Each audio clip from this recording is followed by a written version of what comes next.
Pronti? 1, 2, 3. Buono il primo segnale e va subito a condurre British Matley nei confronti di Art Mail e Arrow WF. Art Mail sposta presto all'esterno, va a chiedere a ottenere strada da British Matley. Terza posizione per Arrow WF. Così Art Mail in vantaggio, prende subito vantaggio. Numero 5 Aguario Cass. Tanto l'errore di Aguario Cass, mentre continua a andare via di Lena il leader. In posizione esterna vediamo Andreotti G&G che cerca di portarsi sui primi, seguito nell'azione da Bujumbura.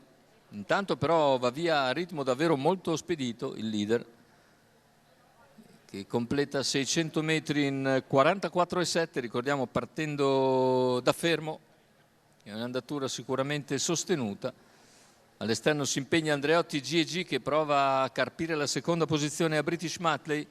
Per il momento operazione che non riesce. Vediamo con il sopraggiungere della curva Andreotti G&G riesce a parcheggiare in seconda posizione, proprio in scia a Art Mail, che continua a guidare con un primo chilometro nell'ordine del 1:14,2. E ora davanti alle tribune per il secondo passaggio Andreotti G&G sempre in schiena. All'esterno invece si fa luce Bujumbura, cerca di progredire anche Abano Cis che segue direttamente le mosse di Bujumbura, poi Arrow WF che ha spostato a sua volta all'esterno, ma davanti l'andatura è sempre sostenuta e nessuno riesce per il momento a pervenire sul leader. Bujumbura si impegna sempre con coraggio all'esterno.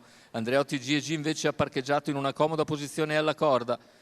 Vediamo a 550 dal palo la situazione. Art Mail in vantaggio, Bujumbura che attacca, poi Andreotti G&G lungo la corda, ancora Abano Cis, poi gli altri. 400 scarsi al palo, con l'attacco ora di Bujumbura deciso ad Art Mail che ribatte. Cavalli al completamento della piegata, Bujumbura insiste nella sua progressione, sembra poter liquidare Art Mail all'ingresso addirittura d'arrivo. Bujumbura in vantaggio, Art Mail lo si dà ancora per vinto, ma Bujumbura passa nel finale e viene a vincere agevolmente, mentre la lotta per le migliori piazze vede sul traguardo in lizza i numeri 8 di Amore Stecca, 9 di Baltimora Best e 11 di Abano Cis. Ci sarà quindi probabile foto, ma la vittoria non sfugge a Bujumbura, che vince davvero molto bene con Luca Lovera per il training di Marino Lovera e la scuderia quiriniana.